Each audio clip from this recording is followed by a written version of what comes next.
Europe நாட்டிலிங்க ஒரு வீட்டுக்கு போறீங்க, அங்க ஒருத்தர் இருக்கிறாரு. நீங்க கேட்குறீங்க என்ன வேலை செய்றீங்க? அவங்க எவ்வளவு தெரியும் பெருமையா சொல்லுவாங்க. நான் அந்த ஹோட்டல்ல புரோட்டா மாஸ்டரா இருக்கேன். அவ்வளவு பெருமையா சொல்லுவாங்க. வாவ் வெரி குட் கை கொடுப்பாருங்க. புரிஞ்சுக்கங்க, அங்க கொஞ்சம் கூட அப்படியா அப்படிங்கிற எண்ணம் வராது. நமக்கு தான் அப்படி வருங்க. அங்க அப்படி நினைக்கிறது இல்லைங்க. வெரி குட், யா ஃபைன், இப்படிதாங்க பேசுவாங்க. அந்த ஹோட்டல்ல நான் பாத்திரம் எல்லாம் கழுவுறேங்கிறது பெருமையா சொல்லுவாங்கங்க. எனக்கு ரொம்ப பிடிச்சிருக்குங்க. எதுக்கு அடிக்கடி யூரோப் நாடு, ஜெர்மன், பிரான்ஸ்ன்னு சொல்றேன்னா, அங்க நான் போய் பார்க்கும்போது ஆச்சரியப்பட்டேங்க. தொழிலை வைத்து யாரையுமே தரக்குறைவா நினைக்கிறதே இல்லை. ஒரே ஊருங்க அது.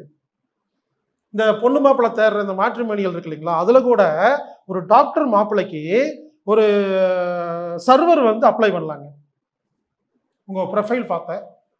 உடனே டாக்டர் உடனே வந்து சர்வர்கிட்ட பேசுவாங்கங்க. யா வெரி குட் கல்யாணம் பண்ணிக்குவாங்கங்க. ஆமாங்க, இங்க அது கிடையாதுங்க. நீங்க பிடிச்சு கல்யாணம் பண்ணாலும் வர்ற அத்தனை பேருமே சர்வரா வேற யாரும் கிடைக்கலையா, உனக்கு என்ன இப்போ, இது வீட்டில் அடி வாங்கிட்டு வந்திருக்கும். முதல்ல நாமளே தொழிலுக்கு மரியாதை கொடுக்கறது இல்லை. நம்ம வீட்டில் பேசும்போது பாருங்க எப்படி பேசுறோம். என்னம்மா இன்னைக்கு என்ன நீயே பாத்திரம் கழுவிட்டு இருக்க, வேலைக்காரி வரல. அந்த அம்மாவுக்கு 60 வயசு இருக்கும், இந்த ஓனருக்கு 35 வயசு இருக்கும். வேலைக்கார அம்மான்னு சொல்றதுக்கு உங்களுக்கு வரவில்லையோ, மரியாதை தெரியவில்லை, அவ்வளோ கேவலம். அந்த அம்மா வரலன்னு சொன்னா நீங்க குட், பாராட்டு.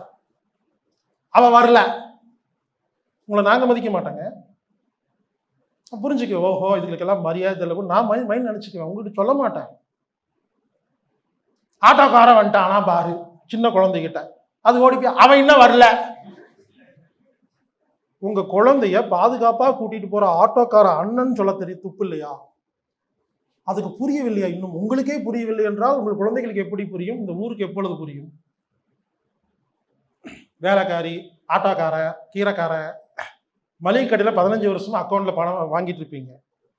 அவன் இருக்கானா பாரு, மளிகை கடைக்கார திறந்துருக்கானா பாரு. அவருக்கு ஒரு மரியாதை வேண்டாம்? இங்க இந்த நம்ம ஊர்ல தாங்க இல்லை.